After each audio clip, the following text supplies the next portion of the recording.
संकष्टी गणेश चतुर्थी व्रत करने से घर परिवार में आ रही विपदा दूर होती है। कई दिनों से रुके मांगलिक कार्य संपन्न होते हैं तथा भगवान श्री गणेश असीम सुखों की प्राप्ति कराते हैं। माह की किसी भी चतुर्थी के दिन भगवान श्री गणेश की पूजा के दौरान संकष्टी गणेश चतुर्थी व्रत की कथा पढ़ना अथवा सुनना जरूरी होता है। इससे संबंधित 4 कथाएं प्रचलित हैं। पहली कथा पौराणिक एवं प्रचलित श्री गणेश कथा के अनुसार एक बार देवता कई विपदाओं में घिरे थे, तब वह मदद मांगने भगवान शिव के पास आए। उस समय शिव के साथ कार्तिकेय तथा गणेश जी भी बैठे थे। देवताओं की बात सुनकर शिव जी ने कार्तिकेय व गणेश जी से पूछा कि तुम में से कौन देवताओं के कष्टों का निवारण कर सकता है। तब कार्तिकेय व गणेश जी दोनों ने ही स्वयं को इस कार्य के लिए सक्षम बताया। इस पर भगवान शिव ने दोनों की परीक्षा लेते हुए कहा कि तुम दोनों में से जो सबसे पहले पृथ्वी की परिक्रमा करके आएगा वही देवताओं की मदद करने जाएगा। भगवान शिव के मुख से यह वचन सुनते ही कार्तिकेय अपने वाहन मोर पर बैठकर पृथ्वी की परिक्रमा के लिए निकल गए, परंतु गणेश जी सोच में पड़ गए कि वह चूहे के ऊपर चढ़कर सारी पृथ्वी की परिक्रमा करेंगे तो इस कार्य में उन्हें बहुत समय लग जाएगा। तभी उन्हें एक उपाय सूझा। गणेश अपने स्थान से उठे और अपने माता पिता की 7 बार परिक्रमा करके वापस बैठ गए। परिक्रमा करके लौटने पर कार्तिकेय स्वयं को विजेता बताने लगे। तब शिव जी ने श्री गणेश से पृथ्वी की परिक्रमा न करने का कारण पूछा। तब गणेश ने कहा,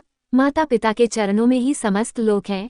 ये सुनकर भगवान शिव ने गणेश जी को देवताओं के संकट दूर करने की आज्ञा दी। इस प्रकार भगवान शिव ने गणेश जी को आशीर्वाद दिया कि चतुर्थी के दिन जो तुम्हारा पूजन करेगा और रात्रि में चंद्रमा को अर्घ्य देगा उसके तीनों ताप यानी दैहिक ताप, दैविक ताप तथा भौतिक ताप दूर होंगे। इस व्रत को करने से व्रतधारी के सभी तरह के दुख दूर होंगे और उसे जीवन के भौतिक सुखों की प्राप्ति होगी। चारों तरफ से मनुष्य की सुख समृद्धि बढ़ेगी, पुत्र पौत्रादि धन ऐश्वर्य की कमी नहीं रहेगी। गणेश चतुर्थी व्रत की दूसरी कथा एक समय की बात है। राजा हरिश्चंद्र के राज्य में एक कुम्हार था। वह मिट्टी के बर्तन बनाता लेकिन वे कच्चे रह जाते थे। एक पुजारी की सलाह पर उसने इस समस्या को दूर करने के लिए एक छोटे बालक को मिट्टी के बर्तनों के साथ आंवा में डाल दिया। उस दिन संकष्टी चतुर्थी का दिन था। उस बच्चे की मां अपने बेटे के लिए परेशान थी। उसने गणेश जी से बेटे की कुशलता की प्रार्थना की। दूसरे दिन जब कुम्हार ने सुबह उठकर देखा तो आंवा में उसके बर्तन तो पक गए थे लेकिन बच्चे का बाल बांका भी नहीं हुआ था। वह डर गया और राजा के दरबार में जाकर सारी घटना बताई। इसके बाद राजा ने उस बच्चे और उसकी मां को बुलवाया तो मां ने सभी तरह के विघ्न को दूर करने वाली संकष्टी चतुर्थी का वर्णन किया। इस घटना के बाद से महिलाएं संतान और परिवार के सौभाग्य के लिए संकट चौथ का व्रत करने लगी। तीसरी कथा एक समय की बात है कि विष्णु भगवान का विवाह लक्ष्मी जी के साथ निश्चित हो गया। विवाह की तैयारी होने लगी। सभी देवताओं को निमंत्रण भेजे गए परंतु गणेश जी को निमंत्रण नहीं दिया। कारण जो भी रहा हो, अब भगवान विष्णु की बारात जाने का समय आ गया। सभी देवता अपनी पत्नियों के साथ विवाह समारोह में आए। उन सब ने देखा कि गणेश जी कहीं दिखाई नहीं दे रहे हैं। तब वे आपस में चर्चा करने लगे कि क्या गणेश जी को नहीं न्योता है या स्वयं गणेश जी ही नहीं आए हैं। सभी को इस बात पर आश्चर्य होने लगा। तभी सबने विचार किया कि विष्णु भगवान से ही इसका कारण पूछा जाए। विष्णु भगवान से पूछने पर उन्होंने कहा कि हमने गणेश जी के पिता भोलेनाथ महादेव को न्योता भेजा है। यदि गणेश जी अपने पिता के साथ आना चाहते तो आ जाते, अलग से न्योता देने की कोई आवश्यकता भी नहीं थी। दूसरी बात यह है कि उनको 1.25 मन मूंग, 1.25 मन चावल, 1.25 मन घी और 1.25 मन लड्डू का भोजन दिन भर में चाहिए। यदि गणेश जी नहीं आएंगे तो कोई बात नहीं, दूसरे के घर जाकर इतना सारा खाना पीना अच्छा भी नहीं लगता। इतनी वार्ता कर ही रहे थे कि किसी एक ने सुझाव दिया, यदि गणेश जी आ भी जाएं तो उनको द्वारपाल बनाकर बैठा देंगे कि आप घर की याद रखना, आप तो चूहे पर बैठकर धीरे धीरे चलोगे तो बारात से बहुत पीछे रह जाओगे। ये सुझाव भी सबको पसंद आ गया तो विष्णु भगवान ने भी अपनी सहमति दे दी। होना क्या था कि इतने में गणेश जी वहां आ पहुंचे और उन्हें समझा बुझाकर घर की रखवाली करने बैठा दिया। बारात चल दी। तब नारद जी ने देखा कि गणेश जी तो दरवाजे पर ही बैठे हुए हैं तो वे गणेश जी के पास गए और रुकने का कारण पूछा। गणेश जी कहने लगे कि विष्णु भगवान ने मेरा बहुत अपमान किया है। नारद जी ने कहा कि आप अपनी मूषक सेना को आगे भेज दे तो वह रास्ता खोद देगी जिससे उनके वाहन धरती में धंस जाएंगे। तब आपको सम्मानपूर्वक बुलाना पड़ेगा। अब तो गणेश जी ने अपनी मूषक सेना जल्दी से आगे भेज दी और सेना ने जमीन पोली कर दी। जब बारात वहां से निकली तो रथों के पहिए धरती में धंस गए। लाख कोशिश करे परंतु पहिए नहीं निकले। सभी ने अपने अपने उपाय किए परंतु पहिए तो नहीं निकले बल्कि जगह जगह से टूट गए। किसी की समझ में नहीं आ रहा था कि अब क्या किया जाए। तब तो नारद जी ने कहा, आप लोगों लोगों ने गणेश जी का अपमान करके अच्छा नहीं किया। यदि उन्हें मनाकर लाया जाए तो आपका कार्य सिद्ध हो सकता है और यह संकट टल सकता है। शंकर भगवान ने अपने दूत नंदी को भेजा और वे गणेश जी को लेकर आए। गणेश जी का आदर सम्मान के साथ पूजन किया। तब कहीं रथ के पहिए निकले। अब रथ के पहिए निकल को गए परंतु वे टूट फूट गए तो उन्हें सुधारे कौन। पास के खेत में खाती काम कर रहा था, उसे बुलाया गया। खाती अपना कार्य करने के पहले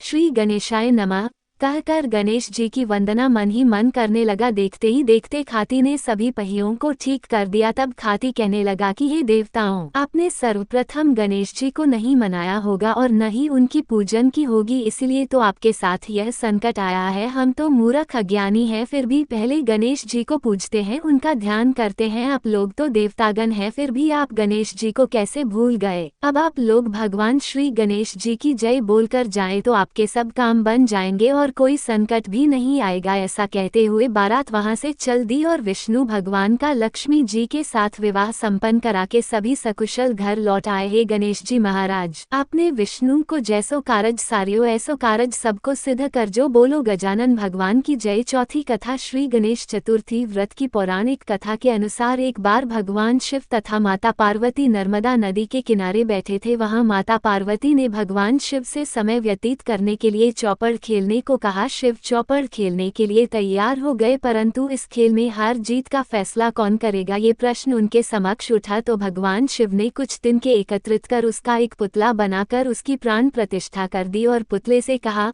बेटा हम चौपड़ खेलना चाहते हैं परंतु हमारी हार जीत का फैसला करने वाला कोई नहीं है, इसीलिए तुम बताना कि हम दोनों में से कौन हारा और कौन जीता। उसके बाद भगवान शिव और माता पार्वती का चौपड़ खेल शुरू हो गया। ये खेल 3 बार खेला गया और संयोग से तीनों बार माता पार्वती ही जीत गईं। खेल समाप्त होने के बाद बालक से हार जीत का फैसला करने के लिए कहा गया तो उस बालक ने महादेव को विजयी बताया। ये सुनकर माता पार्वती क्रोधित हो गईं और क्रोध में उन्होंने बालक को लंगड़ा होने कीचड़ में पड़े रहने का श्राप दे दिया। बालक ने माता पार्वती से माफी मांगी और कहा कि यह मुझसे अज्ञानतावश ऐसा हुआ है, मैंने किसी द्वेष भाव में ऐसा नहीं किया। बालक द्वारा क्षमा मांगने पर माता ने कहा, यहाँ गणेश पूजन के लिए नागकन्याएं आएंगी, उनके कहे अनुसार तुम गणेश व्रत करो, ऐसा करने से तुम मुझे प्राप्त होगे। ये कहकर माता पार्वती शिव के साथ कैलाश पर्वत पर चली गईं। 1 वर्ष के बाद उस स्थान पर नागकन्याएं आईं। तब नागकन्याओं से श्री गणेश के व्रत की विधि मालूम करने पर उस बालक ने 21 दिन लगातार गणेश जी का व्रत किया। उसकी श्रद्धा से गणेश जी प्रसन्न हुए। उन्होंने बालक को मनोवांछित फल मांगने के लिए कहा। उस पर उस बालक ने कहा, हे विनायक, मुझमें इतनी शक्ति दीजिए कि मैं अपने पैरों से चलकर अपने माता पिता के साथ कैलाश पर्वत पर पहुंच सकूं और वे ये देख प्रसन्न हो। तब बालक को वरदान देकर श्री गणेश अंतर ध्यान हो गए। इसके बाद वह बालक कैलाश पर्वत पर पहुंच गया और कैलाश पर्वत पर पहुंचने की अपनी कथा उसने भगवान शिव को सुनाई। चौपड़ वाले दिन से माता पार्वती शिवजी से विमुख हो गई थी, अतः देवी के रुष्ट होने पर भगवान शिव ने भी बालक के बताए अनुसार 21 दिनों तक श्री गणेश का व्रत किया। इस व्रत के प्रभाव से माता पार्वती के मन से भगवान शिव के लिए जो नाराजगी थी वह समाप्त हो गई। तब यह व्रत विधि भगवान शंकर ने माता पार्वती को बताई। ये सुनकर